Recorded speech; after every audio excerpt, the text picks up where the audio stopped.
Hey everyone, welcome back to Real Talks with the Van Veen team. I'm Laura Van Veen. I'm with Excel Realty out of Chatham, Kent, and we service real estate needs of those in the Chatham, Kent area. And today I had a question from a client who would like to know what kind of things you should ask a realtor that you're interviewing. So when you're interviewing agents, a lot of times you'll have a few people come out to the house and they're like, hey, I don't know what kind of questions I should be asking. Can you give me an idea of this? So that's what I'm gonna hit on today. All right, so this is what you should ask your realtor before you hire them to list your house.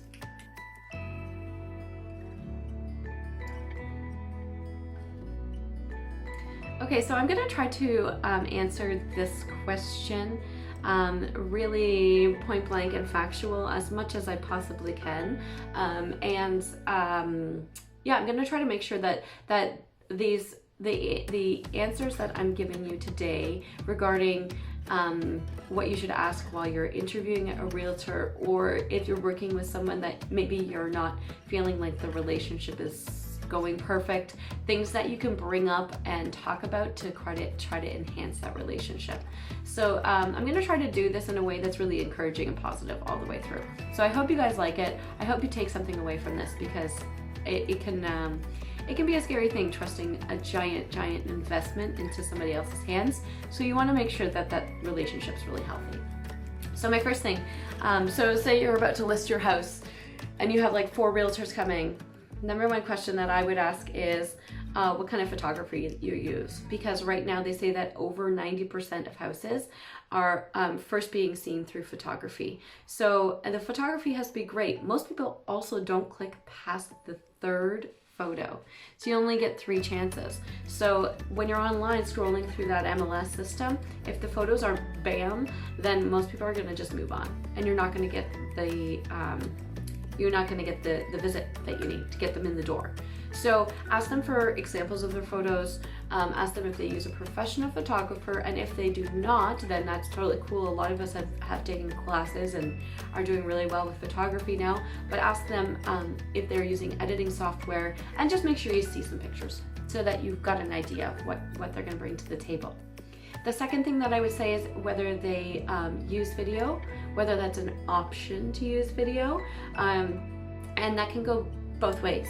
So video is really important because I know Facebook has released information that they are looking to become purely video focused for news feeds within the next 3 years. So without video, everything's not being seen quite as much. The engagement isn't there. So video can be important. Some people are choosing to use YouTube, some people are choosing to do virtual tours on the MLS, some people are choosing to do it via Facebook or Instagram, some people are doing it all, some people are doing nothing, and it totally depends on their marketing strategy.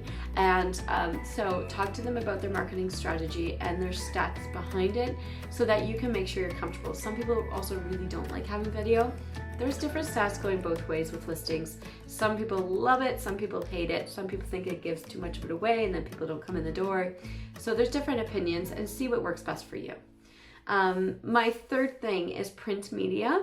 Some people are still putting it in things like home hunting guides we have here locally, or in newspapers. Some people are doing flyers door to door. Some people are doing open house flyers saying, hey, like, here's your, we're having an open house, invite all the neighbors. There's different things you can do with print media.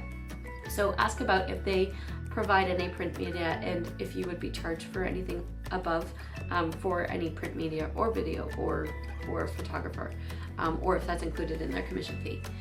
So that's my third thing. Number 4 is I would just have a discussion with them about communication and how you want to be communicated with. So most people nowadays have a favorite kind of method of communicating. Some people love the phone call still. Some people want to be like Facebook Messengered. Some people want to be, have a text message. And a lot of people, some people want no communication as to what's going on with the house because they don't want to be stressed about it. Some people want to be told every single time we're told any feedback. And so just I would set the precedent right away with how you'd like to deal with the transaction, how involved you want to be, and how much you want to know about the going-ons behind the scene.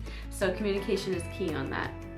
The fourth thing that I would say is just make sure that you really have a personal trust and a good feeling for them off the top, and that you guys feel like you could have a decent relationship, because you're going to be spending a lot of time for the interim together, and you want to make sure that you can trust them, just because nobody wants somebody or nobody wants to be feeling like they're being taken advantage of. So not so much a question, but just a feeling. Go by your gut. Do you feel like you trust this person, like they're honest, hardworking, and they're going to get the job done? The next thing I have is, are they relevant, and are they in the public eye? So this goes in all different ways, and I might get a little backlash on this one. So I'm saying, are they relevant? Are they in the public eye? Because I have a personal belief, and I'm going to say this is a personal belief because I don't have any stats on paper here about it, but a personal belief that the more people we know, the more people we touch base with, the more we're hearing, hey, I'm looking for this, or hey, my best friend's thinking of this. If you're staying engaged and you're talking to people, you're out in the community, you're doing social events, you're doing volunteering events, you're meeting people all different ways through mommy groups or kids soccer games, or by going to open mic nights, whatever it is, you're talking to people. If the agent's out there and present and known and has a lot of contacts, they're gonna have more contacts that know about your house and that know that they can spread the word about, and also have kind of a back burner in the back of their mind of, oh, that person said to me once that they're looking for this is perfect, let's make that happen, let's match this house and that person up. So that's kind of important, is whether they're out there in the public eye, in my personal opinion. I think that it's a very social industry, and so you need to kind of make sure that they're out there and engaging in relationships. The next thing is time. So a lot of times, one person will have an expectation of how much time is going to go into their listing, how much time they're going to be spending with their agent. So I would ask, how much time do you have to allot to me personally? What should my expectation be working with you? What are your time boundaries? What time do you turn your phone off at night? Things like that. Just so that you have a clear understanding going into it of what everybody's boundaries are and what everybody's expectation is. The next thing is, do they have all the answers? So while interviewing anyone for anything, do they have every single answer you've asked for? And this might kind of come as a shock as my opinion on this, but I think that if you say yes to that answer, it's not good.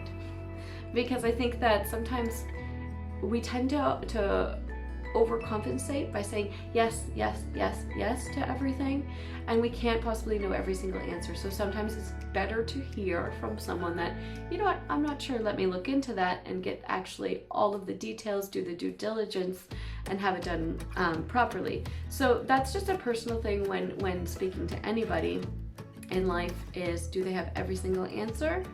Or do they admit when they might not have all the answers, and let's make sure we do this right. And so that's something to just look out for. Maybe not something you're asking, but something to look out for. The next thing is, ask about their stats. So stats are really important. What is their list to sale ratio? So how many houses are they listing to selling, and what percentage of the asking price are they getting with the personal agent? How does that compare to your market stats within the area? How many houses are you selling a year? How many houses do you have you found have fallen apart based on different things? But have your stats and ask them about it. And most agents will have a general idea of what they're doing. You can also ask, how many out-of-town buyers on average do you represent? Because maybe your house is a higher end house that might be more attractive to those coming from like a big metropolis city, who maybe have a little bit deeper pockets coming down. So asking those kinds of things can really help. The last thing is just, are you happy? So are you happy when you're talking to this person? Do you feel good? everything good? And if you're working with them, do you continue to be happy? So this is kind of a job that we fight for every day. You know, every single agent is out there trying to make sure that we're doing the best job that we can for you.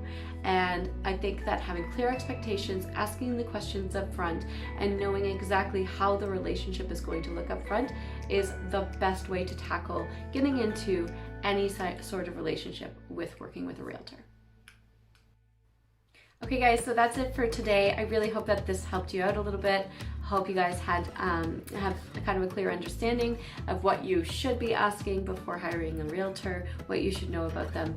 And I hope you enjoyed this video. Click, comment, like, share, do all the good things that we like you to do. And then let me know if you want to hear anything else. This was actually a question from a client, and so this is a really nice thing to be able to answer for you guys, and I hope it helps somebody else out there. So have an awesome day and keep enjoying Chatham, Kent.